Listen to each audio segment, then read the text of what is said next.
Dembel Dembaru lañ ma gën a kame et si sama tur normal Sadio Dembari Sow la tudd maire de Mbane un conseil collectivité territoriale nekk éleveur nekk cultivateur damay béy damay sàmm tey nag suñu jour bi tey lan moo waral suñu taxawaay bi tey mooy population environ Compagnie sucrière ak seen ay dëkkandoo seen ay ami seen ay mbokk ñoom ñoo taxaw tey pour waxtaan ak ñoom naka la ñu mën a def ñu améliorer dëkkandoo bi ñu améliorer àndandoo bi ndax société bi yàgg na jàppale éleveurs yi heure bu ñu amee problème yu mel nii léegi nag dañu ko bëgg yokk ndax ñoo ngi ko doon def naam de am na ay ati at nun environnement bi nga xam ne nekk na Compagnie sucrière xam nañu lan la ñu leen teg si coono àdduna et si problème dikkandool ndax dafa am ay gis ngeen fi ay kale yu tuuti ngeen gis fi ay jigéen ay sareet mbaam ay kale dañu yor ay matériel lourd comme ay seen camion yi seen yooyu yëpp am na ay heures yi nga xam ne bu fekkee ne ñu jàkkasoo ak population bi jàkkasoo ak éleveurs yi de aussi ñu ngi koy toléré de xam na ne man xam na li nga xam ne conséquences yi si nekk li nga xam ne CSS nangu na ko déggu xam naa ko et si alhamdulilah bin alamin lii di gala lekk baadoola daf koy keeb ndax baadoola bu doon sagam gala ba fekkee ne dem nga ba yaa ngi natt lekk na nga rey ay ñay ngay lekk na ay ñay nit nag mënul lekk lu kejul si biira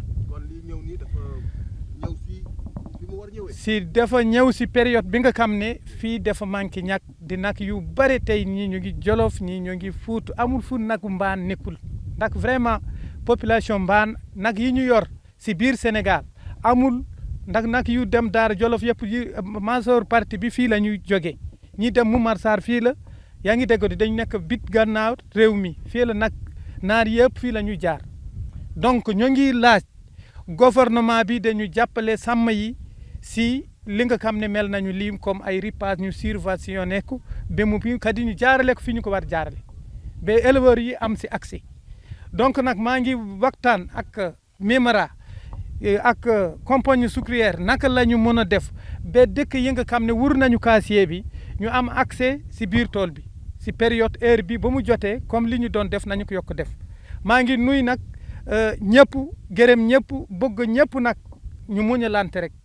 ndax gannaaw yàlla ñoom ñoo mën a mën population bi ñoo këj si ñoom këj ñu si population bi am na yi nga xam ne ñu ngi jooyantu si seen affaire saret yi ndax ñëpp mënuñu baax ndax am na ñi nga xam ne nee ne naam am na ñi nga xam ne ñu ngi ànd ak ñoom dañuy saboté et am na ñi nga xam ne loolu li leen tak jóg rek mooy naka la ñu mën a amee ñàkk ñu yóbbul seen kër et si ñàkkul am ñu am kenn si seen biir mën na dem ba mu duggee dana def lu dul su dul noonu et si ñoom daañu organiser wu képp ki nga xam ne def na lu dul noonu daañu waxtaan ak alliés yi waxtaan ak ñi nga xam ne gardien yi képp ki ñu wax daañu ko signaler ñu wax ne carrément diw yow yaa def li nga warul def donc nag bëgg naa MEMRA naka la ñu def waa Compagnie sucrière lan la ñu mën a def ba ñu gën a mën a améliorer à tour casier bi waxuma la fi ñu takaw rek ndax fii bee ronk fii bee bokkul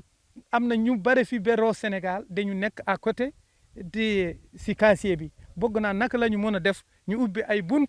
comme li ñu defal waa Mbaan tey ñu defal ko waa ronk ñu defal ko waa population bokkul yaa ngi dégg waa population Roos Sénégal ñu mën a am accès si tool bi vraiment loolu moo amoon li nga xam ne loolu lañ doon den wax. Compagnie sucrière sénégalaise ak ay dëkkandoom loolu waxtaan bu yàgg la parce que tey boo xoolee nga nekk depuis 50 ans ngay bay gattax di ko dagg di ko yóbbu ci usine bi di bàyyi ñaxu gattax bi ci tool yi loolu lu fi guléet yàgg nañ koy def ay ati at donte que sax ñax boobu noonu ñu bàyyi ci tool yi yitte woon nañ ko ndax mën nañ ko def suñu chaudière comme itam mën nañ ko def suñuy compost mais kilifa kër gi daf ñoo digal ne nañ ko bàyyi ak éleveurs yi ndaxte mënoo wax waalo te waxoo ñaari affaire mënoo wax bay ak élevage bay nag boo ko bëggee def da nga koy def ci wetu fi ndox bi nekk élevage itam foog nga am lu jur yi mën a lekk donc facilement ñun dañuy continuer di leen accompagner parce que tey suñu mbëbët mooy nan la ñu mënee fixer éleveurs yi ci zone bi ñu bàyyi di manque di dem ci ay gox-goxaan donc loolu moo ñu fi tax a dajale tey jii nii ñu def benn choix nag xam nañu taw yi du faral di bëri bu ñu tawee ba ci biir 2 mois bu passé rek ñax bi day disparaître donc ci kaw loolu ñu day fekk juste ñu démarrer campagne parce que suñu campagne ñoo ngi koy démarrer novembre jeexalee ko novembre saa suñuy campagne novembre ba mai boobu ñu wax noonu dañuy bàyyi charrette di dugg récupérer paille de canne bi pour seen ay jur mais bu ñu dem ba ci biir campagne bi nag dañuy gis ni ñax bi day commencé wàññeeku ndax jur dañuy gën a faral di toog boobu dañuy def benn choix def yenn parcelles yi def ko en coupe en vert bu ñu ko defee en coupe en vert ñax bi day gën a bëri population yi gën cee mën a gis seen bopp.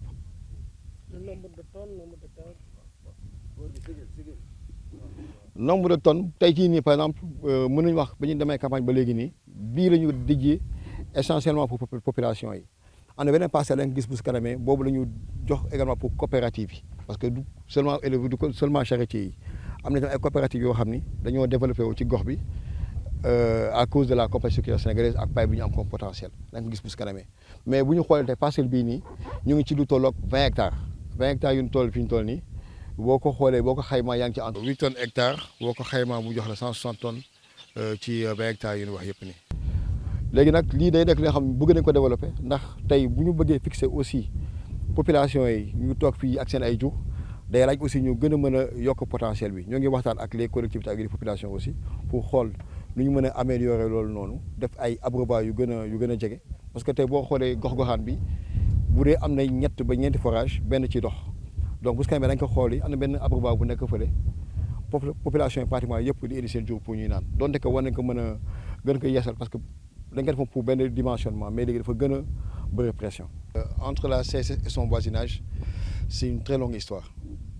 effectivement aujourd'hui on a l'habitude de le rappeler pour nous aujourd'hui c'est de récolter la canne à sucre l'amener à l'usine la transformer. La fibre de canne, c'est la biomasse qui permet de produire l'énergie pour aujourd'hui faire tourner nos installations de manière générale. La paille que vous voyez à côté, nous avons fait le choix délibéré de le céder à nos voisins éleveurs. Parce que quand on parle également de Wallo, on n'oublie pas qu'on parle de 2 activités, l'agriculture et l'élevage. Et malheureusement également les cours d'eau étant ce qu'ils ont, vous avez un déficit croissant de fourrage dans la zone. Le tapis herbacé disparaît tout de suite au bout de 2 à 3 mois après l'hivernage. Et si vous voulez, comme l'a dit tout à l'heure monsieur le maire, fixer les populations, fixer aujourd'hui l'élevage, il faut aujourd'hui un partenariat. Et c'est de là qu'aujourd'hui qu'on recette au quotidien nos bouts blancs, nos pailles de canne au niveau des parcelles, alors qu'on pourrait s'en servir aussi bien pour le compost, mais également pour la partie biomasse énergétique. L'autre élément, peut-être donc après la mise à disposition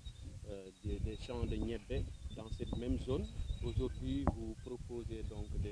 la paille de canne. Alors peut-être que signifie donc cette action vis-à-vis donc des populations de Mbane? Vous l'avez bien rappelé, parce qu'effectivement au mois d'octobre,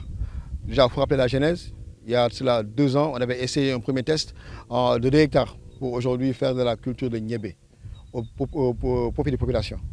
Ça a donné des fruits, des rendements aujourd'hui assez intéressants. Ça nous a encouragés à relancer l'année suivante pour passer sur 250 hectares, qui avait donné des rendements de 8 à 10 tonnes à l'hectare pour un total d'environ 2500 tonnes de niébé, destiné également aux éleveurs. La particularité de Mbane, contrairement aux autres communes, ils ont des cours d'eau, ils ont également la riziculture, ils ont également le maraîchage. Mbane, malheureusement aujourd'hui, on est dans une zone où il n'y a que du sable. Le cours d'eau le plus proche, c'est la Tawé. La Tawé ici, il faut considérer facilement 10 km maximum. Et si vous n'avez pas d'eau, vous ne pouvez pas également aujourd'hui irriguer pour avoir de l'agriculture. Pour l'instant, il y a les agro-industriels qui sont installés. Nous, la CSS, on est en Mbane sur près de 3000 hectares aujourd'hui. Et on se donne comme priorité de les soutenir dans leur activité. On connaît tous que mes cousins, leur activité première, c'est l'élevage. Donc forcément aujourd'hui, on doit également contribuer dans le cadre de la RSE à améliorer aujourd'hui leur production animale.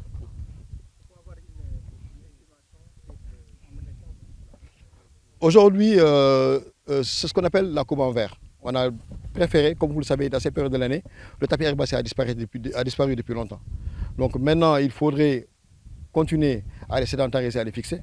parce que nous avons des industries qui font de la récupération, de la production laitière, qui collectent le lait de la zone de Mbane, pour également aujourd'hui les transformer en yaourt et en lait pour le reste du Sénégal. Dans cette optique, nous, par moment dans l'année, on fait de la coupe en verre pour permettre d'avoir aujourd'hui un plus gros apport en termes de fourrage pour les populations. Ce qui est le cas aujourd'hui, on a fait ce choix. On est sur pratiquement une vingtaine d'hectares. Et on considère qu'on est entre 8 tonnes à l'hectare pour un potentiel de 160 tonnes sur les 20 hectares à récupérer aujourd'hui pour cette fois-ci. Après, ce n'est pas une activité qui est fixe. On va pérenniser jusqu'à la fin de la campagne. Et comme également pour rappeler un peu les règles, pendant toute la campagne, nous, on démarre la campagne de novembre jusqu'à mai. Pendant toute cette période de l'année, on met à disposition la paille aux éleveurs. Donc ce n'est pas aujourd'hui seulement une action ponctuelle, mais c'est une action quotidienne pendant toute la campagne. Après, on sait pertinemment que la pression, elle est là. Donc il faut également qu'on puisse s'adapter. Et c'est là qu'on prend des parcelles pour en faire de la coupe en verre pour augmenter le potentiel de paille.